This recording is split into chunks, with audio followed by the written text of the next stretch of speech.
Every coin is double-sided. Every person has their secrets. Everything has a dark side. The same can be said about the so-called City of Love, Paris, France. My travel group, dubbed the Yellow Group, arrived 4 days ago. I've been exploring the city any chance I've gotten. It's certainly a city.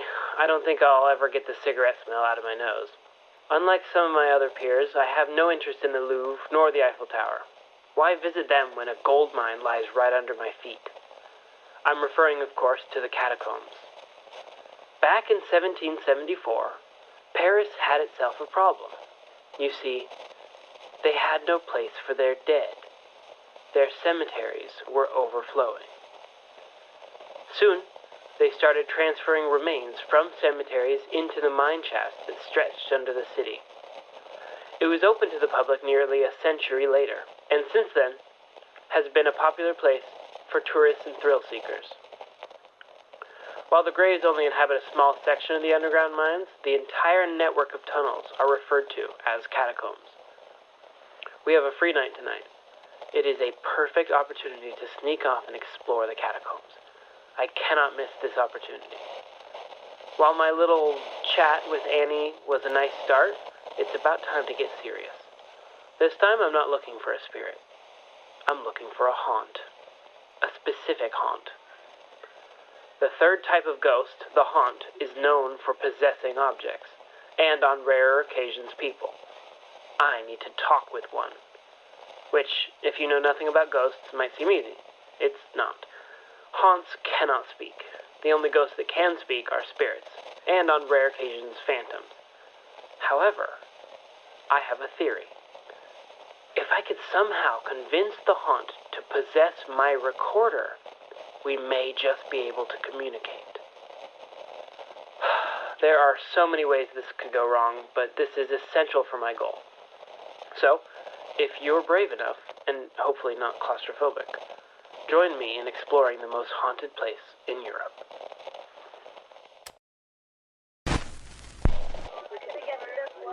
But, so I can't go out on my own? No. You need a buddy. I'll be fine on my own. I'm sorry, but EF has a policy. You cannot go out alone too late. You need to find a buddy. I managed to record a bit of that conversation. Great. I have to convince someone else to go with me. Obviously, I can't explain why I really want to go. Even if they do believe me, they'll be too scared to come. Alright, desperate times call for desperate measures. I'm taking to the group chat. What's that for? This? I journal. Travel stuff. Oh, cool. Yes. Okay. We have a plan. Alex here will accompany me to the catacombs. Hi, recording. Yes, hi. So, I will pick back up once we enter the catacombs, and hopefully we see everything we want to, and both make it out alive. We're inside. There were a lot of people near the entrance. Yeah, it was so crowded. Could you not speak while I'm recording? Oh, okay. Yeah, thanks. Alright, jeez. We have entered a quieter section. It's a long stone hallway. I think I see a stairway at the end. Yes, it's a staircase. Good. This is good. This is the way to the ossuary. Oh, God. Yes, I have to admit, it is unsettling. The walls are of bone. There is death here. The skulls lining the wall stare forever. Hey, you're kinda creeping me out with that. Oh, sorry. Am I still not allowed to talk? There is death in the air. It seeps into the soil. It is everywhere. The only thing that stands between us and complete darkness is a small, hanging light fixture. But this place is empty. We need to go deeper. Alright, this is deep enough. It's gotta be. We took so many turns, I'm scared we're gonna get lost on the way back. Plus, I swear I saw someone back there. Yeah, you probably did. There are a lot of Type 1s here. This is good enough. Thank God. We're in a circular room. The ceiling is lower than before, as if the catacombs themselves are trying to strangle us. Ugh. The bones are still watching. There are many more than before.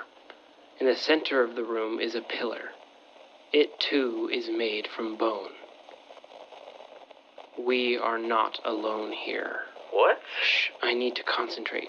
Why don't you take a walk around the loop? Yeah, alright, fine.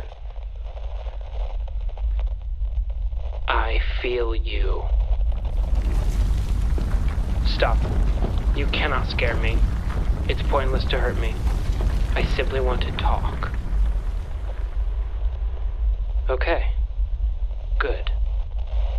I think we can help each other.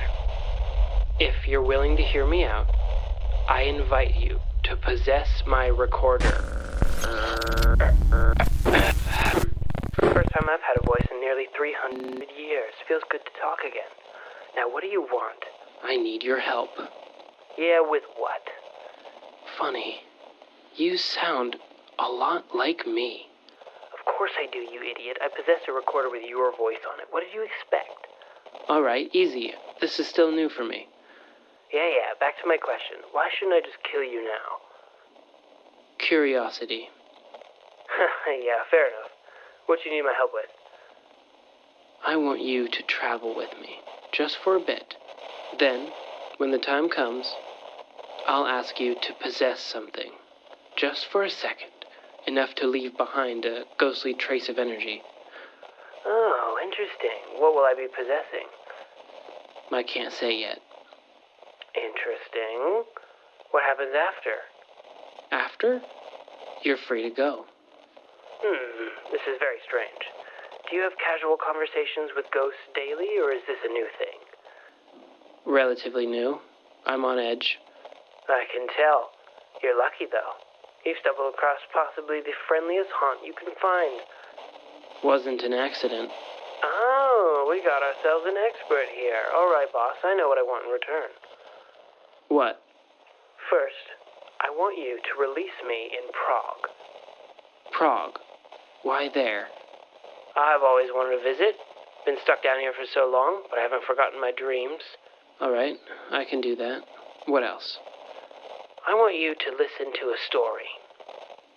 A story? That's all? That's all. All right, then. Can it wait until we're out of the catacombs? It has to be here. And you have to get your friend to listen as well. Fine, give me a second.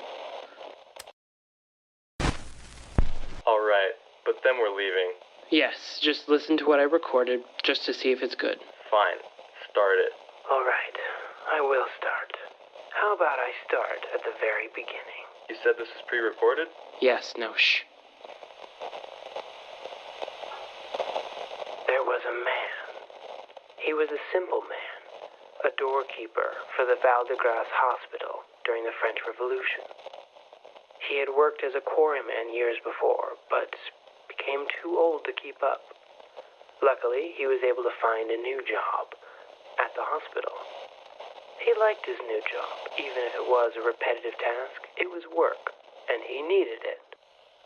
On the 3rd of November, in 1793, this man took a break. It was the middle of the day. So busy. So many times he had to open the door over and over, pull the handle, smile at the guest, and close it behind him. Over and over. Pull the handle, smile at the guest, and close it. Pull, smile, close. Pull, smile, close. His body ached from such a simple task. It was so cold. Luckily for him, he got a chance to take a break. But he was not allowed inside the hospital break room. Instead, he was told to wait in the hospital courtyard until his break was over. It was so cold. He shivered violently. Then he saw it. A small cellar in the courtyard. It was open, and inside was a staircase leading downward. A small lantern hung above the cellar, its flame whipping in the wind. Desperate for the warmth, the man took the lantern off the hook and entered the cellar. He couldn't hold the door open behind him, so he let it swing shut. The only light came from his lantern. Whatever this cellar was, it seemed like it was old, older than the hospital. The cold air drifted in, so he walked just a bit further. The walls were interesting. As he walked, slowly heating back up, he watched them slowly transition from stone bricks to bones. He stopped, paused, considered going back. He should have gone back. There was a turn, then another. Finally, he stopped. He had gone far enough. He was warm again, and his break was almost over. He instinctively reached for the hospital key on his belt. Time to get back to it. Pull, smile, close. Pull, smile, close. Pull, smile, close. He hadn't gone too far in. It was just 2 turns, then straight to the exit. He began walking. He would have to ask someone about this place, what it was. 1 turn. He stepped back onto stone bricks, sighing slightly. He was relieved he knew his way out. There was an uneasiness to being down here. He could see the next turn up ahead. There were 3 passageways. He must have missed them walking in. But he remembered his passage. It was the first one, since he didn't see the others. Then, as he approached, he tripped over a step that wasn't there before. He caught himself, didn't get hurt at all. But the lantern, the flame, the light went out. Immediately, pitch black darkness. Darkness you never experienced. Darkness so devoid of light it became hard to hear, smell, or even feel. The man slowly got to his feet. He reached out for the wall. He couldn't feel it. He moved his arm, feeling for it. It was just there. It had to be there. He couldn't find it. He spun around, his arms stretched in either direction, every direction. Panic began building in his chest. He took a shaky, slow step, then another, and another. Still no wall. After what felt like an eternity, his fingers brushed up against something. The man almost fell to his knees with relief. He touched the wall, holding it for dear life. He found it. He could leave. Finally. He went to wipe the sweat from his face, and to his horror, his other hand brushed up against a different wall. He felt it, stretching his hands out. Whatever hallway he was in was much smaller than before. He could barely extend both his arms. Where was he? He grabbed one side of the wall and slowly began walking along it, heading for, hopefully, the exit. He traced his hand along the wall as he walked. This wall, it didn't feel like stone. It wasn't. His fingers slipped into the eyes of a skull. The man shuddered, but he did not let go. He couldn't risk losing the wall again. His lifeline. He kept walking. He had to have been getting closer. He slowly stopped feeling skulls. They were replaced by stone bricks. He was on the right path. He exhaled a breath. The sound was deafening. It was the first sound he heard since the light had gone out. For some strange reason, it felt dangerous to make too much noise, as if it would attract too much attention. He walked further, still tracing the wall. Then, the wall vanished. Yes, vanished. It did not turn a corner. It did not end. The man felt it move away from his fingers. He froze instantly. He hadn't moved, so there was no way he let go of it. He waved his arm, trying to feel it again. He couldn't feel anything. He stepped backwards, where the wall just was. He couldn't feel anything. There he was, back in pitch-black darkness, lost and stuck. 11 years later, as a crew explored a far section of the catacombs, they stumbled across a body. It was so badly decomposed, there was no telling who it might have been. The only hint was a silver key attached to a ring on what once was his belt. What was an even worse discovery was a stairwell leading to the surface, just a few meters away. Whoa, that was intense. Yes, it was. Thank you. You're welcome. You're welcome.